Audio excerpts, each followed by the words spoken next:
بسم الله الرحمن الرحيم الحمد لله رب العالمين والعاقبة للمتقين والصلاة والسلام على سيدنا محمد وآله وصحابه أجمعين. فقد قال الله تعالى في القرآن العظيم: وَلَنَبْلُوَنَّكُمْ بِشَيْءٍ مِّنَ الْخَوْفِ وَالْجُوعِ وَنَقْصٍ مِّنَ الْأَمْوَالِ وَالْأَنفُسِ وَالثَّمَرَاتِ وَبَشِّرِ الصَّابِرِينَ. فقد قال رسول الله صلى الله عليه وسلم: من عزى مصابا فله مثل أجره. அளவற்ற அருளாளனும் நிகரற்ற அன்புடையனுமாகிய அல்லாஹு தஆலாவின் திருநாமம் கொண்டு ஆரம்பம் செய்கின்றேன். வான் வையம் புகழ் அனைத்தும் ஏக வல்லவனாகிய வல்லவன் அல்லாஹு தஆலா ஒருவன் மீது மட்டுமே என்றென்று முறித்தாகட்டுமாக. நபிகள் பெருமானார் ஸல்லல்லாஹு அலைஹி வஸல்லம் அன்னாரின் மீதும் அன்னாரின் வழிவந்த உத்தம சத்திய சஹாபாக்கள், தாபிஈன்கள், தபஅ தாபிஈன்கள், நாதாக்கள், ஷுஹதாக்கள், அவுலியாக்கள், உலகத்தில் பிறந்த மூமினான முஸ்லிமான ஆண்கள் பெண்கள் அனைவர்கள் மீதும், குறிப்பாக நம் அனைவர்கள் மீதும் அல்லாஹ்வுடைய அன்பும் அருளும் என்றென்றும் குன்றாமல் குறையாமல் நிலவட்டுமாக. ஆமீன். அஸ்ஸலாமு அலைக்கும் வரஹ்மத்துல்லாஹி வபரகாத்துஹு. ரஜபு மாதம், அதிலும் குறிப்பாக இன்றைய தினம் மகரிபுக்கு பிறகு மிஅராஜுடைய இரவு துவங்க இருக்கிறது. இந்த மிஅராஜ் இரவின் போதுதான் நபிகள் நாயகம் ஸல்லல்லாஹு அலைஹி வஸல்லம் அவர்கள் அல்லாஹுவை கண்டு பேச வேண்டியதையெல்லாம் பேசிவிட்டு அல்லாஹு கொடுத்த அன்பளிப்பான 5 வேளை தொழுகையை வாங்கி கொண்டு வந்த அற்புதமான தினம். நபி அவர்களுக்கு ஒன்றுக்கும் மேற்பட்ட அற்புதங்களை, முஅஜிசாக்களை அல்லாஹ் தந்திருந்தாலும் மிக சிறந்த முஅஜிசா என்று சொல்லப்படக்கூடிய இந்த மிஅராஜ் தினம் மிகவும் இந்த உம்மத்தை கவனிக்க வேண்டிய தினம். அல்லாஹு தஆலா மிஅராஜை ஏன் அவசியமாக்கினான் என்று நாம் அவசியமாக தெரிந்து கொள்ள வேண்டும். எத்தனையோ நபிமார்கள் இறைவனை பார்த்து பேச வேண்டும், அல்லாஹ்வோடு உரையாட வேண்டும் என்று விரும்பி அவர்களுக்கு முழுமையாக அவர்கள் விருப்பங்கள் நிறைவேற்றப்படாவிட்டாலும் நபி அவர்கள் எதிர்பார்க்காத அளவிற்கு அல்லாஹு தஆலா அவர்களுக்கு அந்த பெரும் பாக்கியத்தை தந்தான் என்பதை இந்த உம்மத்தை மறந்துவிடக் கூடாது. பெருமானார் ஸல்லல்லாஹு அலைஹி வஸல்லம் அவர்களுக்கு மிஅராஜ் ஏற்படுத்தப்பட்டதற்கு பின்னணி என்ன என்று விளங்கிக் கொள்ள வேண்டும். சுருங்க சொன்னால், பெருமானார் ஸல்லல்லாஹு அலைஹி வஸல்லம் அவர்கள் ஏறக்குறைய 10.5 ஆண்டு காலம் இஸ்லாமிய பிரச்சாரத்தை மக்கா நகரெங்கும் தெரு தெருவாக, வீடு வீடாக, குலம் கோத்திரங்களாக, தனி மனிதர்களாக, கூட்டான மக்களாக, இப்படி பல மக்கள் இருக்கும் இருப்பிடங்களுக்கு சென்று இந்த இஸ்லாமிய மார்க்கத்தை போதித்தார்கள். ஆனால் பெரிய அளவில் அவர்களுக்கு பலன் கிடைக்கவில்லை. மனம் ரொம்ப சிரமப்பட்டது. அந்த நேரத்தில் நபி அவர்களுக்கு பெரிய ஆறுதலாக இருந்தது. அன்றைக்கு அபூ தாலிப் அவருடைய சின்ன தகப்பனார் அவர் இறந்து போய்விட்டார். நபி அவர்கள் மனம் மிகவும் வேதனைப்பட்டார். தன்னை வளர்த்து ஆளாக்கி இந்த சமூகத்திலே தனக்கென்று ஒரு அந்தஸ்தை தந்து, இந்த சமூகத்திலே தனக்கென்று ஒரு பாதுகாப்பை தந்து எல்லாமுமாக இருந்தார் அபூ தாலிப். அவர் இறந்து போனது என்பது நபி அவர்களுக்கு ஒரு கை ஒடிந்ததை போல அவ்வளவு துயரமான ஆண்டு. அங்கிருந்து சில மாதங்களுக்குள்ளாக தன்னுடைய 6 உயிர் மனைவி, நபி அவர்கள் மனைவியை எப்படி நேசிக்க வேண்டும் என்று கற்றுத்தந்தது ஹதீஜா அம்மாவை பார்த்துத்தான் என்பதாக விளங்குகிறோம். நபி அவர்களும் ஹதீஜா அம்மாவும் சிறந்த தம்பதிகள். இந்த உலகத்திலே அப்படி ஒரு தம்பதியை இதுவரை கண்டதில்லை, இனிமேலும் காணப்போவதில்லை. அப்படி சிறந்த தம்பதியாக வாழ்ந்த பெருமானார் ஸல்லல்லாஹு அலைஹி வஸல்லம் அவர்களுடைய ஆருயிர் மனைவி அதே வருடத்தில் தான் மரணம் அடைகிறார். ஒரே வருடத்துள் தன்னுடைய சிறிய தந்தை மரணம், தன் ஆருயிர் மனைவி மரணம். அந்த வருடத்திற்கு அரபிகள் வைத்த பெயர் ஆமுல் ஹுஸ்ன், கவலையாண்டு என்று வைத்தார். அவ்வளவு கவலையாக நபி அவர்கள் இருந்த காலம். 10 வருட காலம் பிரச்சாரம், பெரிய பலன் இல்லை. தந்தையும் மௌத்தாகிவிட்டார், மனைவியும் மௌத்தாகிவிட்டார். சரி, இனிமே மக்காவிலே பிரச்சாரம் செய்வதை விட பக்கத்தில் இருக்கும் தாயிஃபுக்கு போய் பிரச்சாரம் செய்வோம் என்று மக்காவிலிருந்து தன்னுடைய உதவியாளரை அழைத்துக் கொண்டு தாயிஃபுக்கு போக அங்கு பிரச்சாரம் செய்வதற்கு நினைத்த போது அங்கும் தோல்வி. மிகுந்த கவலையோடு மக்காவை நோக்கி வருகிறார். பெருமானார் ஸல்லல்லாஹு அலைஹி வஸல்லம் அவர்கள் அந்த அளவுக்கு துயரப்பட்டது வாழ்க்கையில எப்போதும் கிடையாது. அவ்வளவு துயரப்பட்டார்கள். மீண்டும் இஸ்லாமிய பிரச்சாரத்தை முன்பு போல் உத்வேகத்தோடு செய்ய முடியுமா என்ற நிலை அவர்கள் உள்ளத்தில் எழுந்தது. அப்போது அல்லாஹ் முடிவு செய்கிறான், நபி அவர்களை இப்படியே விட்டுவிடக்கூடாது, இப்படியே விட்டுவிடக்கூடாது, அவர்களை ஆறுதல் படுத்த வேண்டும். அந்த நபியின் மூலமாகத்தான் இந்த மார்க்கத்தை உலகமுழுக்க கொண்டு போய் சேர்க்க வேண்டும். அப்படி என்றால் நபி அவர்களுக்கு மன ஆறுதல் தேவை. மன ஆறுதலை எப்படி தேற்றுவது? அல்லாஹ் முடிவுக்கு வருகிறான். அந்த நபி யாரை அதிகம் நேசித்தார்? அல்லாஹு தஆலாவை. அதற்கு அடுத்துத்தானே அபூ தாலிப், கதீஜா அம்மா அவர்கள் எல்லாம். அந்த 2 பேரும் மௌத்தா போனால் என்ன இருக்கிறது? அவர் அதிகம் நேசித்த என்னை சந்திப்பதற்கு ஒரு ஏற்பாடு செய்வோம். அந்த சந்திப்பு நபி அவர்கள் மனதை தேற்றும், அவருடைய இஸ்லாமிய பிரச்சாரத்திற்கு ஒரு உத்வேகமாக அமையும் என்று அல்லாஹ் முடிவு செய்து அந்த 2 பெரும் தலைகள் மரணத்திற்கு பிறகு அதே வருடத்திலே அல்லாஹு தஆலா மிஅராஜுக்கு வாங்கள் என்று அழைக்கின்றான்.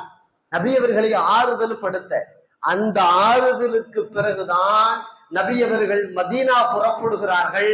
மதீனா புறப்பட்ட பிறகுதான் இஸ்லாமிய வளர்ச்சி அமோக வளர்ச்சி கண்டது. நபி அவர்கள் எல்லா கவலையையும் மறந்து அல்லாவை சந்தித்ததும், அவன் தந்த அன்பளிப்பை வாங்கி கொண்டு வருவதும் அவர்கள் மனதை முழுமையாக தேற்றியது. மீண்டும் இஸ்லாமிய பிரச்சாரத்தை புத்துயிர் ஊற்றியவராக அவர்கள் செய்தார்கள் என்பதாக வரலாற்றிலே பார்க்கிறோம். சுருங்க சொன்னால் இந்த மிஅராஜ் பயணம் என்ன நமக்கு பாடத்தை தருகிறது என்றால், மன ஆறுதல் படுத்துதல். மன ஆறுதல் படுத்துதல் என்பது அல்லாஹ்வுடைய பண்பு. இறை தூதர்கள் அவ்வப்போது சோர்வடையும் போது அல்லாஹ் தட்டி உசுப்பேற்றக்கூடிய ஒரு ஆறுதல், இது உயர்ந்த பண்பு, இது அல்லாஹ்வின் பண்பு, இறை தூதர்களின் பண்பு. அது நம்மிடத்திலும் வர வேண்டும் என்று இந்த மிஅராஜ் தினம் நமக்கு சொல்வது. அதாவது மன ஆறுதல் படுத்துதல் என்பது பல வகையாக இருக்கும். அல்லாஹ் குர்ஆனிலே இப்படி பதிவு செய்திருக்கிறான், وَلَنَبْلُوَنَّكُمْ بِشَيْءٍ مِنَ الْخَوْفِ وَالْجُوعِ وَنَقْصٍ مِنَ الْأَمْوَالِ وَالْأَنْفُسِ وَالثَّمَرَاتِ. சிலர்களை நாம் இப்படி சோதிப்போம், அதாவது அவர்களுக்கு உள்ளத்தில் பயத்தை தருவோம், அல்லது பசி பட்டினி வறுமையை தருவோம், அல்லது அவர்களுடைய பொருளாதாரத்தின் சரிவை தருவோம், அல்லது அவர்கள் நேசித்தவர்கள் இறப்பை தருவோம், அல்லது அவர்கள் நெடுங்காலம் விவசாயம் செய்த விவசாயத்திலே தோல்வியை தருவோம்.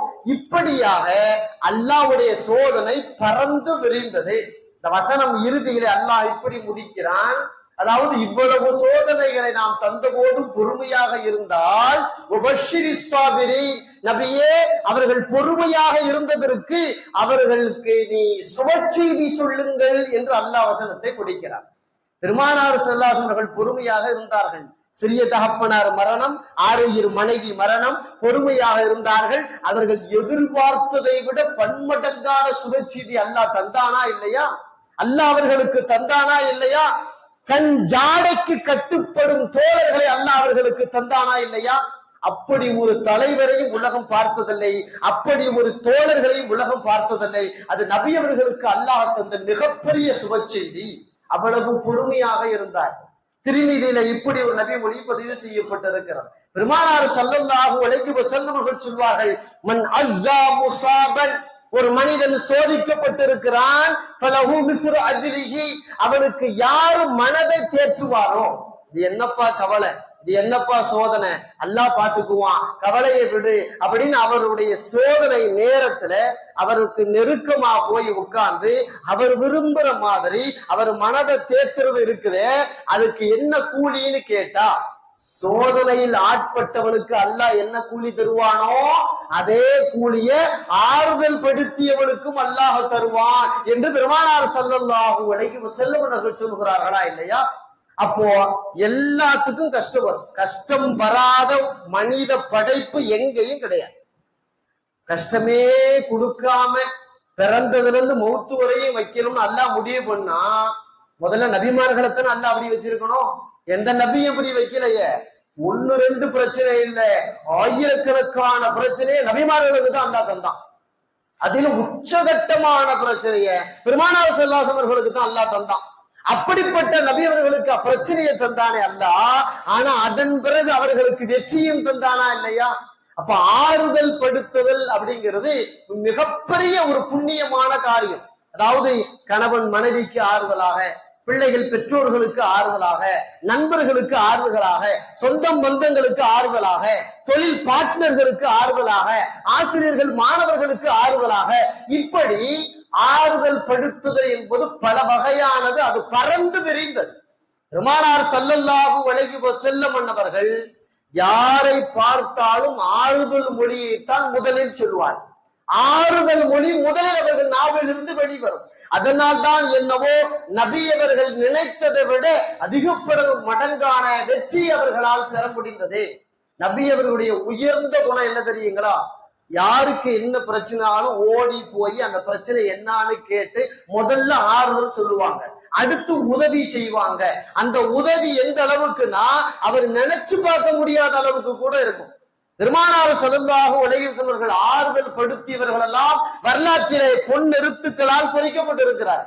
நசாயிலே இப்படி ஒரு நபி மொழி பதிவு செய்யப்பட்டது. அதாவது ஒரு தோழர் பெருமானார் ஸல்லல்லாஹு அலைஹி வஸல்லம் சபைக்கு எப்ப வந்தாலும் தன்னுடைய சின்ன அந்த பிள்ளைய, ஒரு 2-3 வயசு பிள்ளைய தூக்கிக்கிட்டே வருவார்.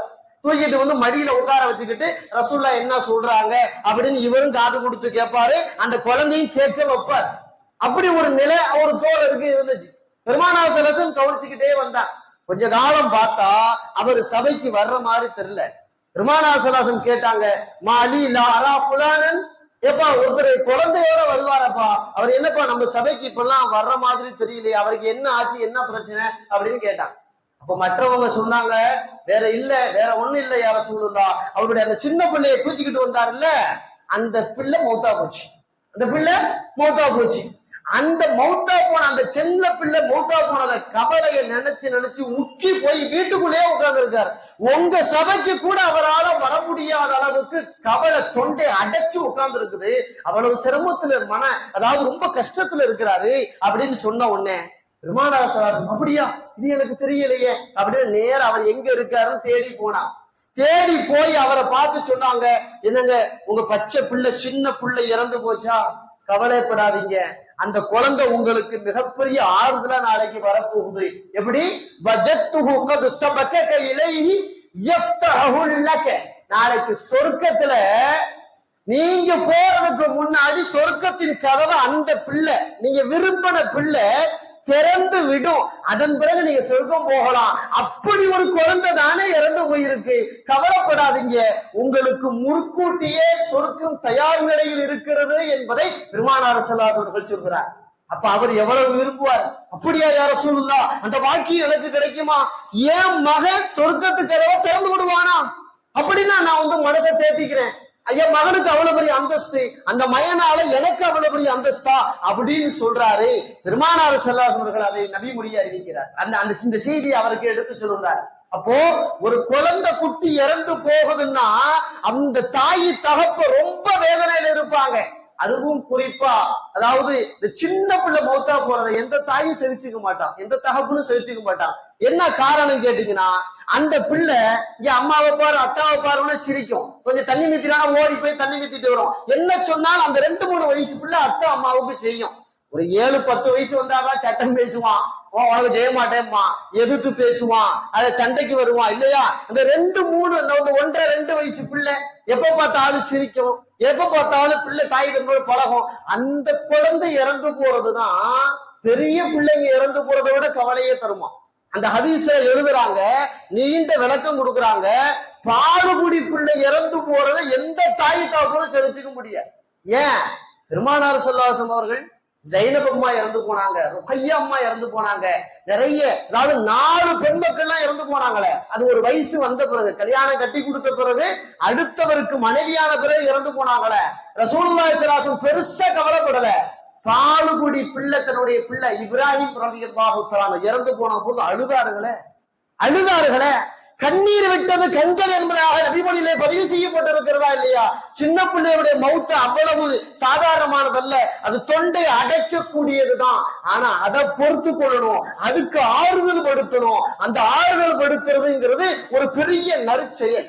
முஸ்லிமிலே நசாயிலே இப்படி ஒரு நபிமொழி பதிவு செய்யப்பட்டிருக்கு. ஒரு அம்மா சின்ன பையனை, அப்படியே நடக்கிற வயசு பையனை கூட்டிக்கிட்டு வர்றான். கூட்டிக்கிட்டு வந்து, யார ரசூலுல்லாஹ், இந்த பையனுக்கு உடம்பு சரியில்லாம இருக்கு, நீங்க கொஞ்சம் துவா செய்யுங்களேன், அவன் ஆரோக்கியத்தோடு இருக்கணும் அப்படின்னு சொன்னாங்க. அடுத்து ஒரு வார்த்தையை அந்த அம்மா சொன்னான், அதாவது யார ரசூலுல்லாஹ், இதே மாதிரிதான் இதுக்கு முன்னாடி எனக்கு 3 பிள்ளை பிறந்துச்சு, சின்ன சின்ன காய்ச்ச மாதிரி வந்துச்சு. அந்த காய்ச்ச வந்த உடனே ஒவ்வொரு பிள்ளையா பொட்டு போட்டு போட்டு மௌத்தா போயிடுச்சு. ஒரு பிள்ளை பிறந்துச்சு, காய்ச்சல் வந்துச்சு, மொத்தா போயிருச்சு. 2வது பிள்ளை பிறந்தது, காய்ச்சல் வந்தது, மொத்தா போயிடுச்சு.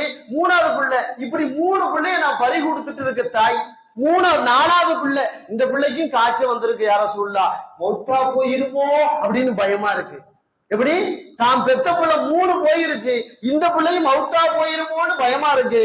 நீங்க துவா செஞ்சுட்டா ஆரோக்கியம் கிடைச்சிடும், நீங்க துவா செஞ்சுட்டா ஆரோக்கியம் கிடைச்சிரும். அதனால அந்த பிள்ளையுடைய ஆறுதல், நோய் நோக்காடு விலக துவா செய்யுங்க அப்படின்னு கேட்ட பொழுது பெருமானார் ஸல்லல்லாஹு அலைஹி வஸல்லம் அந்த அம்மாவுக்கு கடந்த இறந்து போன குழந்தையை பத்தி சொல்றாங்க. இப்போது இருக்கிற குழந்தையை பத்தி இல்ல, இறந்து போன பிள்ளைகளை பத்தி ஆறுதல் கொடுக்குறாங்க அந்த தாய்க்கு. லகதி இஅதலரத்தில் பிஹிதாயி ஷதீதின் மினன் நார், அதாவது நரகத்திலிருந்து தடுக்கக்கூடிய பலமான பாலத்தை நீ ஏற்படுத்தி விட்டாய் பெண்ணே. 3 பிள்ளை மௌத்தா போச்சு நான் சொன்னேன், நிச்சயமா நீ நரகம் போக மாட்டேமா. அந்த 3 பிள்ளைகளும் நரகம் போகாத அளவுக்கு உனக்கு நரகத்துக்கு மத்தியில பலமான வேலியா அமைஞ்சிருச்சு, கவலைப்படாத, இந்த பிள்ளைக்கு நான் துவா செய்றேன். எப்படி ஆறுதலை பாருங்களேன், எவ்வளவு அழகா. இந்த பிள்ளைக்கு துவா செய்றேன், செத்து போனதை பத்தி கவலைப்படாத அப்படின்னு சொல்லல. மௌத்தா போச்சேமா, அந்த பிள்ளை நீ நரகம் போகாம தடுக்கும் அந்த 3 பிள்ளைங்களும். இந்த பிள்ளைக்கு வா, நான் துவா செய்றேன். அந்த அம்மாவுக்கு 2 வகையிலையும் ஆறுதலாக பெருமானார் ஸல்லல்லாஹு அலைஹி வஸல்லம் இருக்கிறார்களா இல்லையா? இன்னைக்கு நடைமுறையில கூட தலைவலிக்குன்னு போனாலும், வேற எந்த நோய்க்குன்னு போனாலும், டாக்டர் ஆறுதலா பேசினாதான் நமக்கே அவரை பிடிக்குது இல்லையா? ஆறுதலா பேசணும். வாங்க பாய், என்ன உங்களுக்கு பிரச்சனை, காய்ச்சலா, தலைவலியா, அந்த நோயா, இந்த நோயா, அதெல்லாம் சரியாயிரும். நான் ஒரு 4 நாள் 3 நாளைக்கு மாத்திரை வைத்தரேன், அதை சாப்பிட்டுட்டு வாங்க. உங்களுக்கு ஒண்ணுமே இல்லை பாய், நல்லாதான் இருக்கிறீங்க, உங்க உடம்பு உறுப்பெல்லாம் நல்லா இருக்கு, எலும்பு அது இது கிட்னி சட்னி எல்லாம் பக்காவா இயங்குது பாய், பயப்பட தேவையில்லை. ஏன் போட்டுறீங்க, சஞ்சலப்படுறீங்க, ஒரு ஊசி ஒரு மாத்திரை அப்படின்னு ஒரு டாக்டர் சொன்னான்னு வைங்களேன், நமக்கு பாதி நோய் குணமாய். சில பேரு இந்த நோயா பாய், இது மாதிரிதான் பிரச்சனை, அந்த டெஸ்ட் எடுத்துட்டு வாங்க, அப்புறம் தான் சொல்ல முடியும். என்ன, இது மாதிரிதான் ஒருத்தர் வந்தாரு, போன மாசம் மௌத்தா போயிட்டாரு, இப்படி ஒருத்தன் சொன்னான்னு வைங்களேன், மௌத்தா போறது அடுத்த மாசம், இப்பயே பாத்துட்டு போயிடும். அப்ப ஆறுதலான டாக்டர், ஆறுதலான நர்ஸ், ஆறுதலாக சொல்லுபவர்கள், இதுதான் அவருக்கு பலனை தரும். பெருமானார் ஸல்லல்லாஹு அலைஹி வஸல்லம் இந்த ஆறுதலை தான் இந்த சமூகத்திற்கு கற்றுத் தருகிறார்கள். இந்த சமூகத்திற்கு இந்த ஆறுதல் தேவை என்று நமக்கு சொல்லித் தருகிறார்கள். பெருமானார் ஸல்லல்லாஹு அலைஹி வஸல்லம் வாழ்நாள் முழுக்க அவர்கள் யாரெல்லாம் சிரமப்பட்டார்களோ அவர்களுக்கு முதலில் சொன்னது நபி அவர்கள் ஆறுதல் மொழிதான் சொன்னார். ஒரு நோயாளியை நல விசாரிக்க போனா எப்படி நடந்துக்கணும், எப்படி ஆறுதல் சொல்லணும், பெருமானார் ஸல்லல்லாஹு அலைஹி வஸல்லம் இதையும் சொல்லி கொடுக்குறாங்களே. இதா தகல்து மலல் மரீதி, நோய் நலம் விசாரிக்க நீங்கள் யாரிடத்தேனும் சென்றால், நஃபிஸு லஹு ஃபில் அஜல், அவங்க ஆயுளை பத்தி அவர்களுக்கு ஆறுதல் படுத்துங்கள்.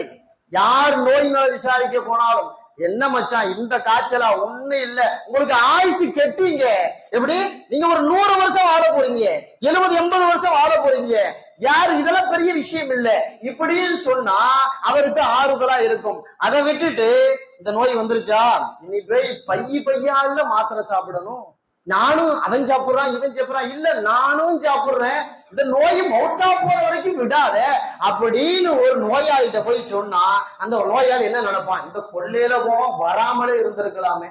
எப்படி எல்லாரும் நடக்குமா இல்லையா? இப்படி மிரட்டுனா, இப்படி ஏதேனும் தப்பா விஷயத்த சொன்னா இவனை யாரு நல விசாரிக்க வாடா வாடான்னு யாரு கதறுனா, சனியம் குடிச்சவன் வந்து பலாவாடாவையா பேசிக்கிட்டு இருக்கானே அப்படின்னு அவன் உள்ள நினைக்குமா இல்லையா?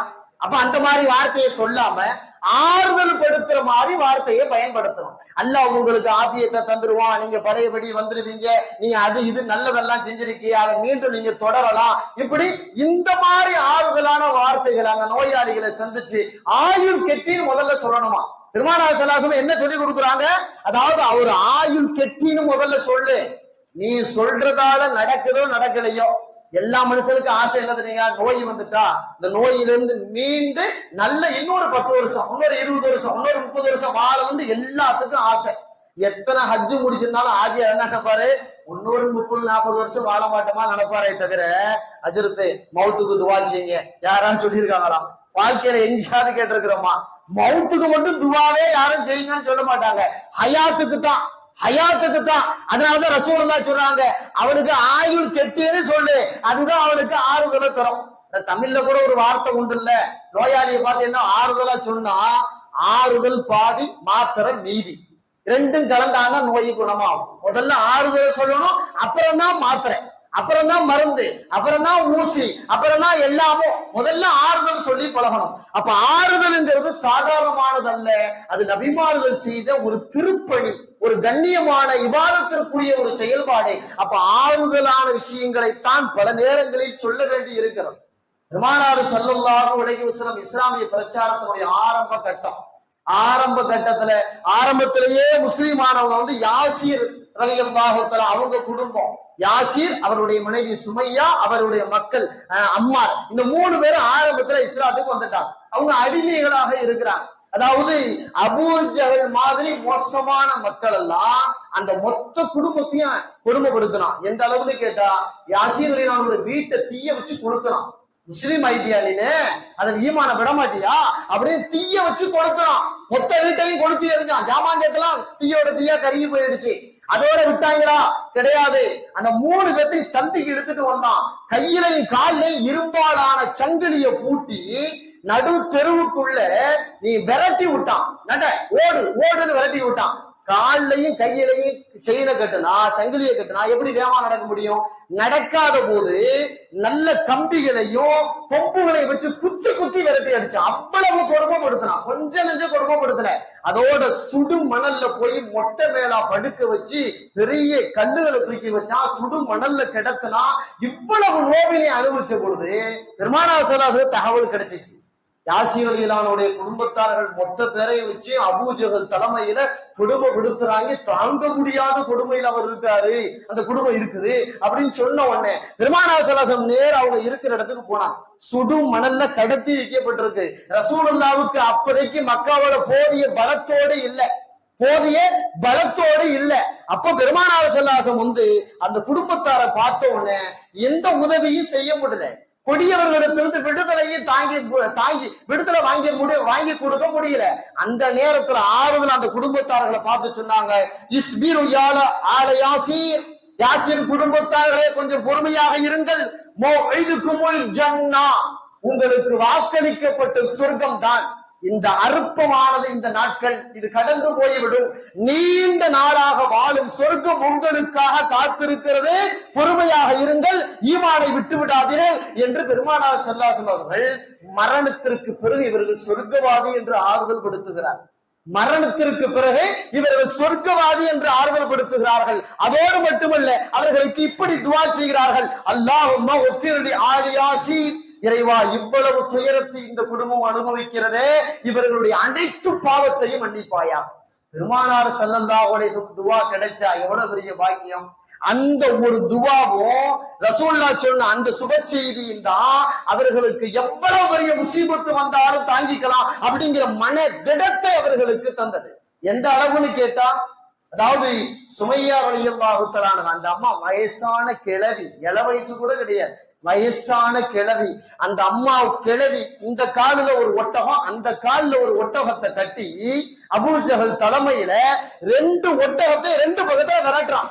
விரட்டும் பொழுது அதாவது ஒரு அம்பை எடுத்து அந்த அம்மாவுடைய மர்ம உறுப்பு நோக்கி வீசுறான். அந்த அம்மா 2 கூறா பிளந்து மர்மரோடு அம்பு எய்யப்பட்டு அந்த அம்மா தான் இந்த இஸ்லாத்திற்கு முதல் முறையாக உயிரை துறந்த முதல் ஷஹீத் சுமையா ரலியல்லாஹு தஆலா அன்ஹா. அந்த அம்மா தான். இந்த பெரும் பதவி அவர்களுக்கு சொர்க்கத்தில் உண்டு. பெருமானார் ஸல்லல்லாஹு அலைஹி வஸல்லம் வாக்களிக்கிறார்களா இல்லையா? முஸ்துல் காபா என்ற ஆதாரப்பூர்வமான வரலாற்று தொகுப்பில இந்த செய்திகள் எல்லாம் பதிவு செய்யப்பட்டு இருக்கிறது என்று பார்க்கிறோம். பெருமானார் ஸல்லல்லாஹு அலைஹி வஸல்லம் இது போன்ற 1 2 அல்ல, அவர்கள் பிரச்சாரத்தை துவங்கியதிலிருந்து மரணம் அடையும் வரை அவர்கள் நாவிலிருந்து வந்தது பெரும்பாலான வார்த்தை ஆறுதல் மொழிதான். யாரெல்லாம் கஷ்டப்படுறாங்களோ அவங்களுக்கு முதல்ல ஆறுதல் சொல்லு, உதவி செய்ய, அவங்கள மனசை தேர்த்து அவங்களை ஈமான பிடிச்சு வைக்க சொல்லு, அவர்களை இறையச்சம் உள்ளவர்களா மாத்து. இந்த நிலைப்பாடு தானே. அதாவது இன்னைக்கு வடநாட்டுல நிறைய இடங்கள்ல முஸ்லிம்கள் அடிபடுறாங்க. அதே போல பலஸ்தீனத்துல காசாவுல நிறைய இடங்கள்ல முஸ்லிம்கள் அடிபடுறாங்க. நாம என்ன செய்ய முடியும்? இங்க இருந்துகிட்டு அவங்களுக்கு ஆறுதல் வார்த்தை தான் சொல்ல முடியும். அவங்களுக்கு உதவி செய்கிற, அவங்க துன்ப துயரங்களை துடைத்துகிற அவ்வளவு பெரிய சக்தி நம்ம இடத்துல இல்லையே. சக்தி இல்லாத போது என்ன செய்ய முடியும்? அங்க இருந்து அடிபட்டு உடைபட்டு ஓடி வருகிறார்களா, அவர்களுக்கு ஆறுதலான வார்த்தைகளை தான் சொல்ல முடியும். இதை தாண்டி நாம எதுவும் செய்ய முடியாதா இல்லையா? அப்ப அந்த மாதிரி கட்டத்துல பெருமானார் ஸல்லல்லாஹு அலைஹி வஸல்லம் இருந்தாங்க. அப்ப ஆறுதல் மொழியை தான் சொன்னார்கள் ஆரம்ப காலங்களிலே. அந்த குடும்பம் மட்டுமல்ல, யாரெல்லாம் ஆரம்பத்திலே அல்லல் விட்டார்களோ அவர்களுக்கெல்லாம் நபியர்கள் ஓடி போய் ஆறுதல் சொல்லும் பக்குவத்தை தான் அவர்கள் பெற்றிருந்தார்கள் அந்த காலம். அதன் பிறகு பெருமானார் ஸல்லல்லாஹு மதீனாவுக்கு வந்துட்டாங்க. மதீனாவுக்கு வந்த பிறகு மக்காவில இருந்து அபூ லஹபுடைய மகன் துர்ரா ரலியல்லாஹு தஆலா அன்ஹா அந்த அம்மா வந்தாங்க. அந்த அம்மா அங்க வர்றாங்க. வந்த உடனே ஒரு குறிப்பிட்ட அந்த குடும்பத்து பெண்கள் பேசுறாங்க. துர்ரா அம்மாவை பார்த்து, நீ அபூ லஹப் மக தானே, உன்னை யாரு ஹிஜ்ரத்தி பண்ணி வர சொன்னா? உங்க அப்பனும் உங்க ஆத்தாலும் மோசமானது, அது 2ஐயும் திட்டி அல்லாஹ் குர்ஆன் வசனமாவே இறக்கி வச்சுட்டான். அப்படிப்பட்டவர்களுக்கு பிறந்த பிள்ளை நீ இஸ்லாத்துக்கு வந்து என்ன ஆக போகுது? நீ ஏன் ஹிஜ்ரத் பண்ற? நீனும் முசீபத்து பிடிச்சவ, ஒன்னாலையும் முசீபத்து தான் அப்படின்னு அந்த அம்மா மனசு நொந்து போகிற மாதிரி திட்டுன பொழுது அந்த அம்மா நேரா ரசூலுல்லாஹ்ட்ட வந்துட்டான். இந்த அம்மா நேரா ரசூலுல்லாஹ்ட்ட வந்துட்டாங்க. யாருங்க? அபூ லஹப், ரசூலுல்லாஹ்வுடைய பெரியத்தா, அத்தாவுடைய அண்ணன். அப்ப பெரியத்தா மக வேதனைப்பட்டு வந்த உடனே அந்த துர்ரா அம்மாவை கையை பிடிச்சி, அதாவது உன்னை எனக்கு ஏன் அழுதுகிட்டு வர்ற? இல்ல இப்படி எல்லாம் என்னை இந்த மக்கள் திட்டுறாங்களே. அப்படியா? உன்னைய திட்டுனாங்களா? அவங்க அத்தா அம்மாவை வச்சு உன்னைய திட்டுறாங்களா? ஒன்னும் பிரச்சனை இல்லவா அப்படின்னு அந்த அம்மா கையை பிடிச்சுக்கிட்டு நேரா சபைக்கு வந்து, இந்த துர்ராவை யாரு திட்டுனது? இந்த துர்ராவை யாரு கோபப்படுத்துறது? இந்த துர்ரா அதாவது எவ்வளவு அந்தஸ்து பெற்றவங்க தெரியுமா அப்படின்னு பப்ளிக்கா மக்களுக்கு மத்தியில வச்சு சொல்றாங்க. இந்த துர்ராவை யாரெல்லாம் கோபப்படுத்துவார்களோ அவர்கள் மீது அல்லாஹ் கோபப்படுகிறான். அபூ லஹப் மோசமான ஆளுதான், அவருடைய மனைவி மோசமானவதான், அவங்க எல்லாம் ஈமான் கொள்ளல, அதுக்காண்டி மக துர்ராவை திட்டுவீங்களா? அவ ஈமான் கொண்டு ஹிஜ்ரத் பண்ணி அல்லாஹ் ரசூலுக்காக மதீனாவுக்கு வந்திருக்கா, அவங்கள பாராட்டுறதை விட்டு திட்டவா செய்றீங்க? நீ அப்படி இல்லம்மா அப்படின்னு அந்த அம்மாவுக்கு மக்களுக்கு முன்னாடியே மனதை தேற்றுகிறார்களா இல்லையா? அப்ப யாரேனும் பிரச்சனைன்னு சொல்லி வரும் பொழுது முதல்ல மனதை அவர்களுக்கு தேற்ற வேண்டும். அதன் பிறகுதான் அவர்களுக்கு எந்த பிரச்சனையை ஓக்க முடியுங்கிற நிலையில சுத்தி யோசிக்கிறமே தவிர, இதுதான் பெருமானார் ஸல்லல்லாஹு அலைஹி வஸல்லம் கை கொண்டதை. இந்த மிஅராஜ் தினம் அதைத்தான் சொல்லுகிறார். மிஅராஜ் தினம் அல்லாஹ் நபி அவர்களை தேற்றினான். அதே போல இந்த மனம் தேற்றுதல், மனதை தேற்றுதல் என்பது ஒரு உயர்ந்த பண்பு என்று சொல்லி தருகிறது. ஹதீஜா அம்மா எவ்வளவு பெரிய ஸ்ரீதேவியான பெண் தெரியுமா? நபி அவர்கள் அளவு கடந்து நேசித்ததற்கு காரணத்தை விளக்க வேண்டும். பெருமானார் ஸல்லல்லாஹு அலைஹி வஸல்லம் அவ்வளவு நேசித்தார்கள். அதாவது எந்த அளவுன்னு கேட்டா, கத் ருஸிக்து ஹுப்பஹா அப்படின்னு வார்த்தை சொன்னாங்க. புகாரில் நபி மொழி பதிவு செய்யப்பட்டிருக்கிறது. அதாவது எப்ப பார்த்தாலும் ஹதீஜா ஹதீஜான்னு நான் புலம்புறதா சொல்றீங்களே அப்படின்னு மற்றவங்கள்ட்ட சொன்னாங்க. எப்ப பார்த்தாலும் ஹதீஜா அம்மாவை பேசுவாங்களாம் பெருமானார் ஸல்லல்லாஹு அலைஹி வஸல்லம். அதுக்கு காரணம் சொன்னாங்க, ஹதீஜாவுடைய காதல் அதாவது என் உள்ளத்துல அல்லாஹ் போட்ட பெரும்பாக்கியம் அப்படிங்கிறான். பெரும்பாக்கியம். ஹதீஜாவை நான் நினைத்துக் கொண்டே இருப்பேன். காரணம் ஹதீஜா அம்மாவுடைய தியாகம் 1 2 அல்ல, 1000த்திற்கும் அதிகமான. ஒரு நேரத்துல அபூ லஹபுடைய 2 ஆம்பளை பிள்ளைக்கு பெருமானார் தன்னுடைய 2 பொம்பளை பிள்ளையை கட்டி கொடுத்திருந்தாங்க. சச்சா பெரியத்தா மகனுக்கு, அதாவது உம்மு குல்சும் ருகையா ரலியல்லாஹு தஆலா அன்ஹுமா, அந்த 2 பெண் பிள்ளைகளையும் கட்டி கொடுத்திருந்தாங்க. பிரச்சாரத்தை ரசூலுல்லாஹ் செஞ்ச பொழுது அந்த அபூ லஹப் ஆம்பளை பையர்களை கூப்பிட்டு, இந்த முகமது பிள்ளைங்க உங்களோட தானே வாழுது, உங்க மனைவியா, இனிமே வாழக்கூடாது, நான் சொல்றதை செய், அந்த 2 பொம்பளை பிள்ளையும் தலா கொடு அப்படின்னா. 2 பொம்பளை பிள்ளையும் ஒரே நேரத்துல தலாக்கு கொடுத்து 2 பொம்பளை பிள்ளையும் ரசூல்லா வீட்டுக்கு வாழா வெட்டியா விதவியா வந்து உட்கார்ந்து இருக்கிறாங்க. ரசூல்லா பிரச்சாரத்தெல்லாம் முடிச்சிட்டு வந்தா இந்த 2 பொம்பளை பிள்ளை உட்கார்ந்து அழுதுகிட்டு இருக்கிறாங்க. கதீஜா அம்மாட்ட கேட்டாங்க, என்ன இந்த 2 பொம்பளை பிள்ளைங்க வந்து நம்ம பிள்ளைங்க அழுதுகிட்டு இருக்கு, என்ன விஷயம்? ஒண்ணு இல்ல, அந்த 2 பிள்ளைகளையும் தலாக்கு கொடுத்து அந்த படுபாவை 2 பேரும் அனுப்பி விட்டுட்டானுவா அப்படின்னு சொன்ன ரசூல்லா மனசு நொந்து போச்சு. ஒரே நேரத்துல 2 பிள்ளையும் வாழா வெட்டியா வருத, அது எவ்வளவு பெரிய கஷ்டமா இருக்கும், அது எவ்வளவு பெரிய துன்ப துயரமா இருக்கும். ரசூலுல்லாஹ் கவலைப்படுறாங்கன்னு தெரிஞ்ச உடனே கதீஜா அம்மா சொன்னாங்க பாருங்க வார்த்தை, அல்லாஹ் அக்பர், அப்படி ஒரு வார்த்தையை சொல்லும் மனைவி நமக்கு கிடைத்து விட்டால் உலகத்திலேயே சொர்க்கத்தை பார்க்கலாம், உலகத்திலேயே சொர்க்கத்தை பார்க்கலாம். அந்த அம்மா கதீஜா அம்மா சொன்னாங்க, யா ரசூலுல்லாஹ் நீங்க கவலைப்படாதீங்க, இந்த பொம்பளை பிள்ளைங்க வாழா வெட்டியா விதவியா வந்து சொல்லி கவலைப்படாதீங்க, அந்த 2 பேரை விட சிறந்தவர்களை இந்த 2 பெண் பிள்ளைகளுக்கு அல்லாஹ் கணவனாக தருவான். அந்த 2 பொம்பளை பிள்ளைய கணவனை விட சிறந்தவர்களை தருவான், அல்லாஹ் நிச்சயமாக தந்தான். அபூ லஹபுடைய 2 ஆண் பிள்ளைகளை விட குணத்தாலும் பொருளாலும் சிறந்தவர் உஸ்மான் ரலியல்லாஹு தஆலா அன்ஹு.